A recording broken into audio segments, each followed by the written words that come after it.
going on, y'all? I was about to let me fix this shirt. It's gonna get right back messed up. I was about to say what's popping. It was like, I do not use that terminology. You know what I'm saying? Like, what do I look like? Look, Bow Wow or something like that. So no, we're not gonna be saying what's popping. But anyway, what is going on, y'all? It's me, Troi, and I'm here on this fantastic Sunday before Memorial Day, taking the time to talk with the people here in the form of a book haul. Y'all, because some people in the natural world or in my outside world, they kind of getting on my nerves right now. And sometimes I have to say to myself, like when I'm at work dealing with somebody who just, I have to say to myself, Troy, you got a whole world outside of here. You got people all over the world who you connect with over the internet, and let that be a place that you remain consistent with as much as you can. So it's like, let's talk to the people today. I'm giving y'all too much. But yeah, I'm doing a book haul. I'm settling with the fact that as a bibliophile, just like you guys, we're going to always buy books.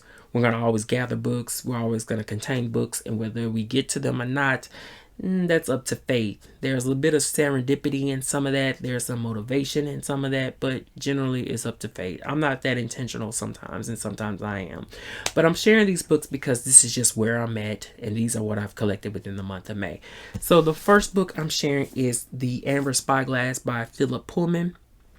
And as you guys know, this is the third book in the His Dark, we want to say Golden Compass, His Dark Material series. You know, that's the series that follows this girl named Lyra, who is on the quest to discover what dust is. I'm doing a lot here.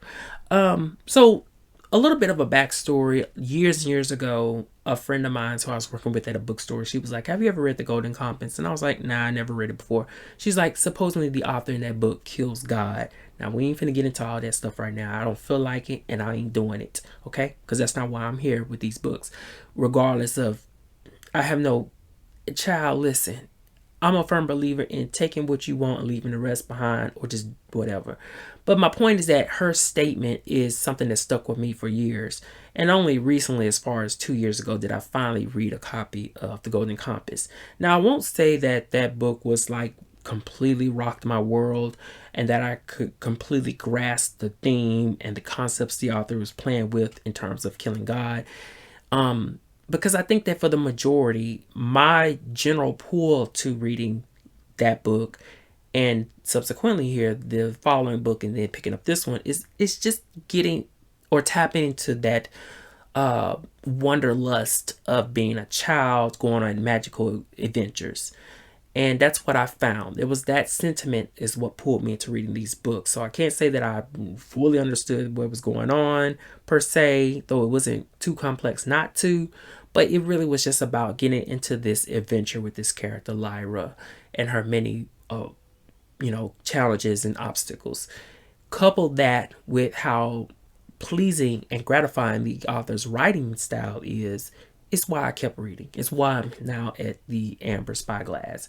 So last week I took the last 100 pages of The Subtle Knife and I sat at Barnes & Noble, had my coffee, sucked it up right at the end and booked it out, closed the book and went and picked up The Amber Spyglass. So I'm hoping I get to this soon and see what the rest of Lyra's story is going to be about. I really would invite people who have read these books to put in a good word for The Amber Spyglass, because I'm getting a little bit of conflicting thoughts about where the author is going to take the characters next. So yeah, that's it. The next book is a book that, if I look at a bit of a backstory, I saw this movie when it first came out a long time ago, or when it finally hit like HBO. It's a movie I never would have watched, but my aunt was watching it at the time, and I just happened to be sitting with her, and I actually enjoyed it. But the scene that took the most precedence in my thoughts throughout these years or years later was involving this boy who had braces on his legs or knees or whatnot. And when the young character girl, who's the main protagonist, tried to assist him in it, he caught an attitude with her. And I was like, ugh, okay. And now I want to experience that in the actual natural literary form in which inspired it. Okay, so what is that book? And that is The Secret Garden by Frances Hodges Burnett. This is at the gold edges here. I bought this copy at Barnes & Noble, this leather bound copy, because I was like, if I'm gonna read one of these children classics, I'm gonna get like the best version. I'm gonna get the best version of it, with the illustrations. So yeah, this is the book that I got because I wanted to experience the Secret Garden in its natural literary form and get closer and closer to that scene in which that boy, I don't know his name, I don't even remember the main protagonist's name, but when he got an attitude with her, I want that. I want to read about that. I don't want to see it in the movie again. I want to read about it. I want to know more about it as an adult. So yeah, I got the Secret Garden. You guys know everything about this series or this book. I don't even have to really get into it, but I typically go where my interests go. So, or the reading muse goes. Actually, they have a copy of Heidi, like in this same kind of format, leatherbound, and Anna Green Gables. I remember watching Anna Green Gables in sixth grade, and I actually kind of liked that movie.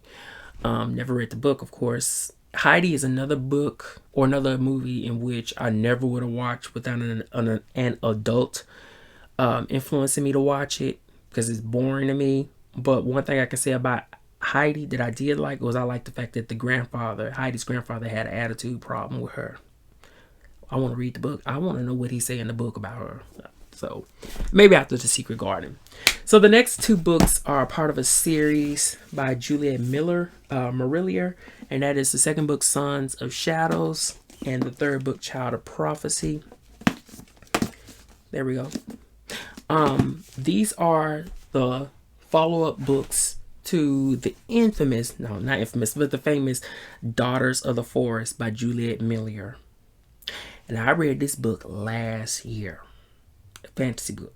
Let me tell you something. Sister and brother. This book is the business. This was an absolutely gripping book.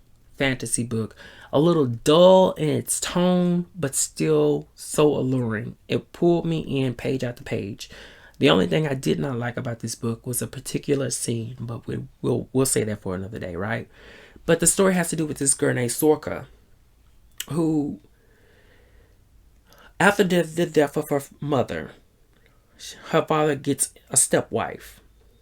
And this stepwife puts a spell on her and her family in which Sorka's siblings, who are all boys, are put underneath this spell in which they are turned into swans, as you can see here. Now, Sorka isn't.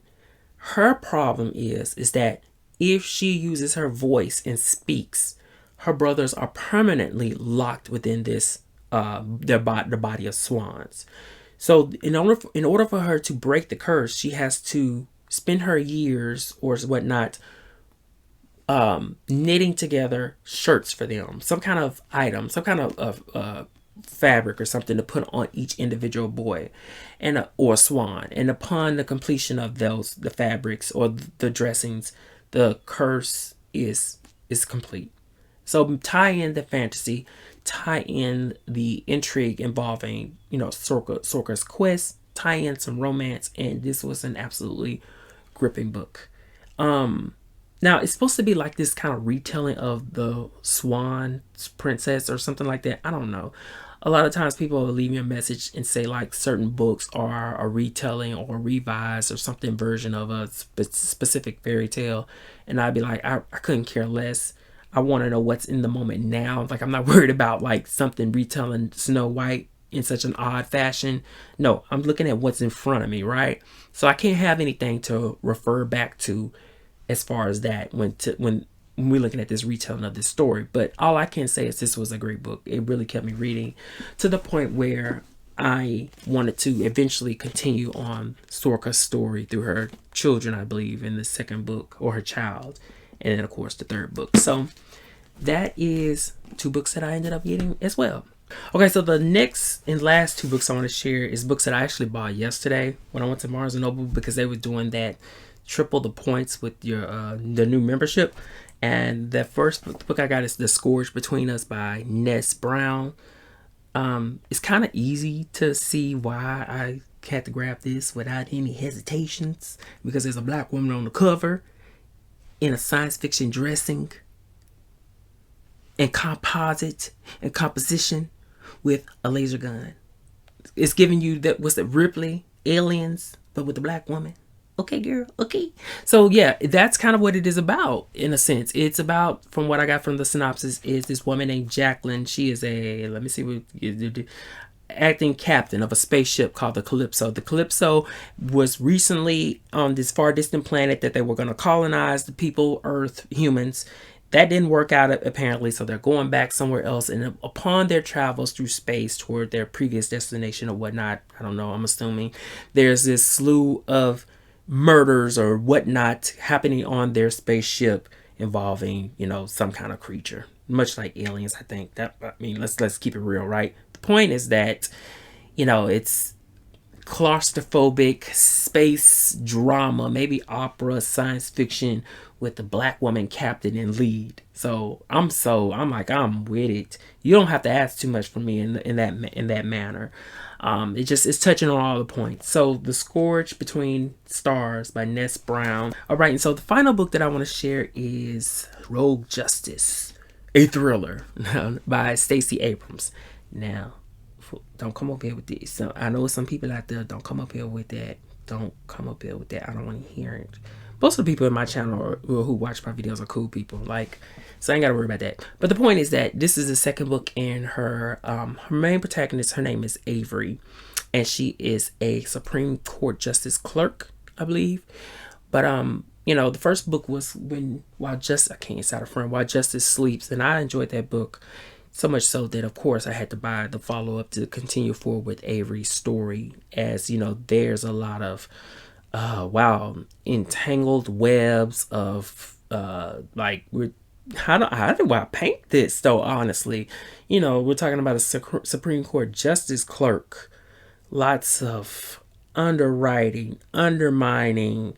I don't want to use some certain political terms, but, it's one of those books where the setting and tone and premise is one of complete and utter precision. As you're sort of like a David and Goliath situation where Avery is probably oftentimes going up against the Goliath and she's the David. But you kind of get the general gist of it. We're looking at the author as a political figure herself and her profile. Don't come up here with that mess. Don't start with me. And, tying all that into, this character and what she does in Washington, D.C. So, honestly, cannot wait to read it. Cannot wait. But that's like all the books that I just recently picked up. So that's really it.